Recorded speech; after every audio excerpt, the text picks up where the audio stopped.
बिस्मिल्लाहिर्रहमानिर्रहीम। पाकिस्तान जिंदाबाद। दोस्तों, मैं हूं फरहान अब्बास और आपको अपने चैनल द करंट टाइम्स पर खुशामदीद कहता हूं।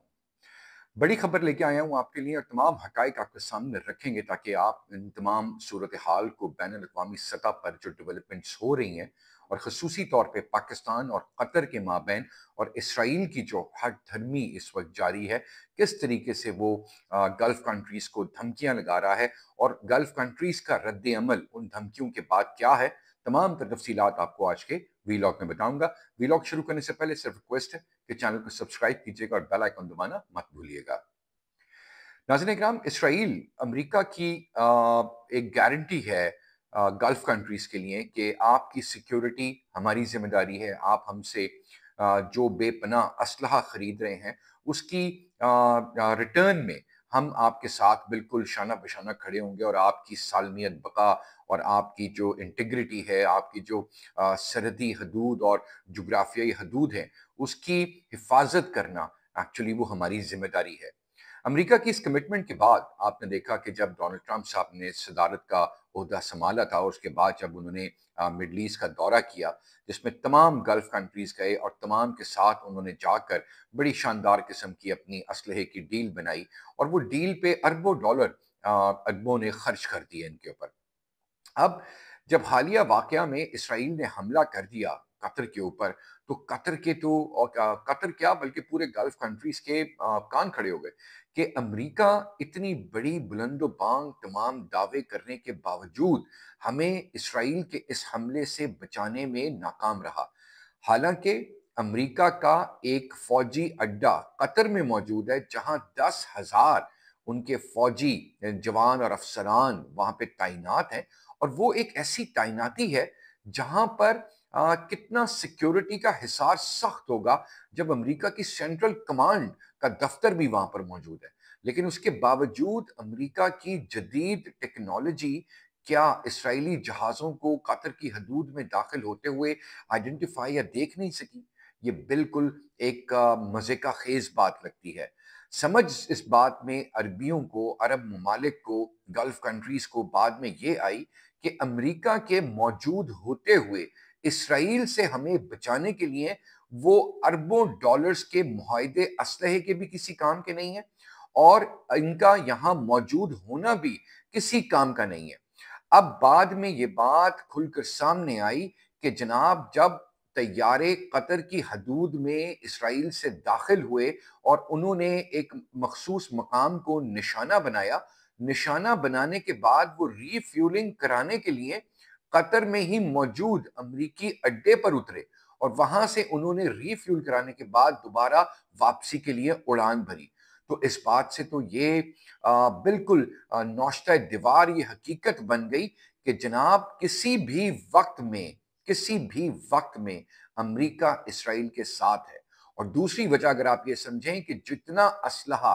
अरब ममालिक ने अमेरिका से अरबों डॉलर्स का खरीदा है, वो एक मुआहिदा है कि वो असलहा इसराइल के खिलाफ इस्तेमाल नहीं हो सकता।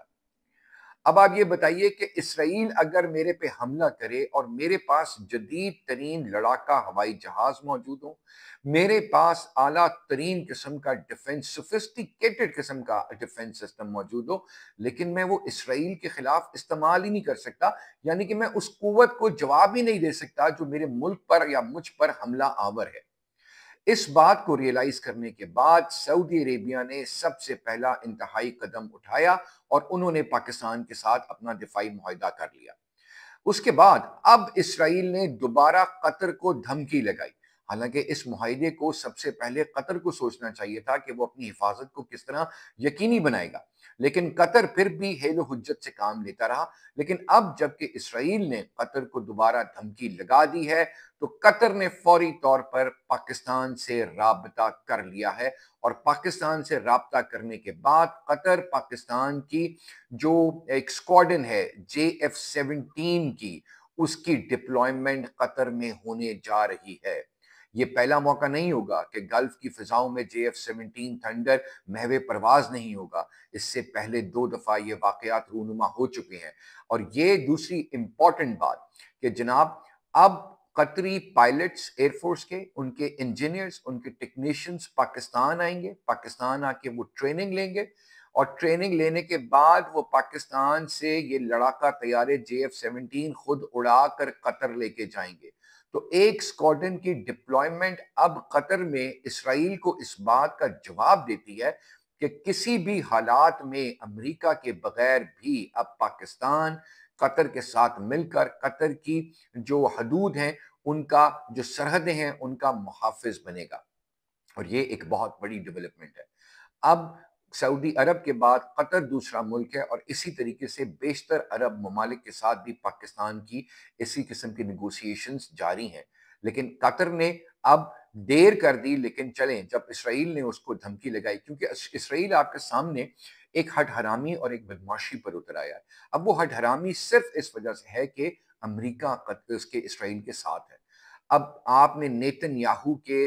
جو جتنے بیانات، ان کی تقاریر، جتنی اس ملون کی جتنی تقریریں تھیں، وہ ساری یونائٹڈ نیشنز میں آپ نے دیکھی، تو وہاں پر کس طرح عالمی دنیا نے اس کا بائیک آؤٹ کیا۔ اس کا بائیک آؤٹ کرنے کی وجہ یہ ہے کہ انسان اب دوسرے انسان کی تڑپتی سسکتی موت غزہ میں دیکھ دیکھ کر تنگ آ چکا ہے، اور شاید کہ اب گوروں کو یہ ریئلائز ہو گیا ہے کہ اگر وہ انسانیت کی بات کرتے ہیں تو یہ انسانیت کا قتل عام اب ان سے مزید برداشت نہیں ہو سکتا۔ تو پاکستان کی ایئر فورس کے ایک اسکواڈن جو ہے وہ وہاں پر ڈپلوائے ہو رہی ہے قطر میں، اور JF-17 اب اسرائیل کے ہر مزاحمت کا جواب دیں گے، کیونکہ JF-17 کی جو خصوصیات ہیں، جو پاک بھارت گزشتہ جنگ میں ہم دیکھ چکے ہیں، کس طریقے سے $300 ملین کا رافیل طیارے کو زمین بوس کیا فقط $30 ملین کے ایک طیارے نے، جو پاکستان اور چائنا کی دوستی کا منہ بولتا ثبوت ہے، اور جس نے اپنی دھاک بٹھا کر پوری دنیا کو کنونس کیا ہے کہ پاکستان یہ ٹیکنالوجی بہترین چائنا کے اشتراک سے بنا چکا ہے، اور اس کو استعمال کرنے کا ہنر بھی جانتا ہے، کہ اپنے سے 10 گنا بڑے قیمتی جہاز کو، جو 6 جنریشن جہاز رافیل کو کہا جاتا تھا، اس کو زمین بوس کر دیا۔ تو یہ وہ کانفیڈنس ہے ایکچولی جو اس جنگ کے بعد تمام دنیا کا پاکستان کے اوپر اب ظاہر ہوتا نظر آ رہا ہے، یقین بنتا نظر آ رہا ہے، پختہ یقین بلکہ نظر آ رہا ہے، اور اسی لیے اب تمام عرب ممالک پاکستان کی طرف اپنی بقا اور سلامتی کے لیے، اپنی حفاظت کے لیے، اپنے برادر اسلامی ملک کی طرف دیکھ رہے ہیں۔ اب عنقریب آپ دیکھیں گے کہ بہت سارے اسلامی ممالک مزید اس پورے کیمپ میں شامل ہوتے جائیں گے، اور پاکستان وہی بات کہ قائد اعظم محمد علی جناح کا خواب کہ پاکستان ایک دن امت مسلمہ کی امامت کرے گا، تو شاید وہ امامت کا وقت اب بہت قریب آ چکا ہے۔ آپ یہ ڈیولپنگ سٹوری ہے قطر سے متعلق، اسرائیل سے متعلق، آپ کسی قسم کی جو لیٹسٹ نیوز ہے، آپ اپنے آپ کو اپڈیٹ رکھنا چاہتے ہیں اور ان ڈیولپنگ سٹوریز کے ساتھ جڑے رہنا چاہتے ہیں، تو میرے چینل کو سبسکرائب کرنا مت بھولیے گا، اور بیل آئیکن ضرور دبائیے گا۔ اب تک کے ویلاگ کے لیے اتنا ہی، اگلے ویلاگ تک کے لیے اجازت۔ پاکستان زندہ باد، پاکستان پائندہ باد، پاک فوج زندہ باد، پاک فوج پائندہ باد۔